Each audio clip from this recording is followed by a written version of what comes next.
కంగువ 180 కోట్ల టార్గెట్. 2 వీక్స్లో వచ్చింది ఇది. ఎపిక్ రికార్డ్ రిలీజ్ అయిన రోజు నుండి రికార్డుల బీభత్సం సృష్టిస్తుంది అని ఎక్స్పెక్ట్ చేసిన కోలీవుడ్ స్టార్ హీరో సూర్య నటించిన లేటెస్ట్ మూవీ కంగువ సినిమా ఏ దశలో కూడా అంచనాలను అందుకోలేకపోయింది.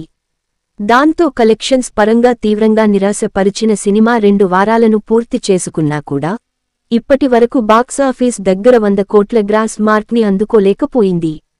సినిమా ఓవరాల్ గా బాక్సాఫీస్ దగ్గర 180 కోట్ల రేంజ్లో బ్రేక్ ఈవెన్ టార్గెట్తో బరిలోకి దిగిన సినిమా ఏ దశలో కూడా బిజినెస్ కి న్యాయం చేయలేక ఎపిక్ డిసాస్టర్ గా నిలవడం ఇక ఖాయంగా కనిపిస్తుంది. సినిమా బాక్సాఫీస్ దగ్గర తెలుగు రాష్ట్రాల్లో 14వ రోజున 2 లక్షల రేంజ్లో షేర్ని అందుకోగా వరల్డ్ వైడ్ గా సినిమా 35 లక్షల రేంజ్లో గ్రాస్ను 16 లక్షల రేంజ్లో షేర్ని సొంతం చేసుకున్న సినిమా తీవ్రంగా నిరాశపరుస్తూ 2 వారాలను పూర్తి చేసుకుంది. సినిమా ఇక 2 వారాల్లో తెలుగు రాష్ట్రాల్లో సాధించిన కలెక్షన్స్ ని గమనిస్తే Kanguva movie 14 days Telugu states collections inc GST కుడిచూపుడు వేలు నిసాం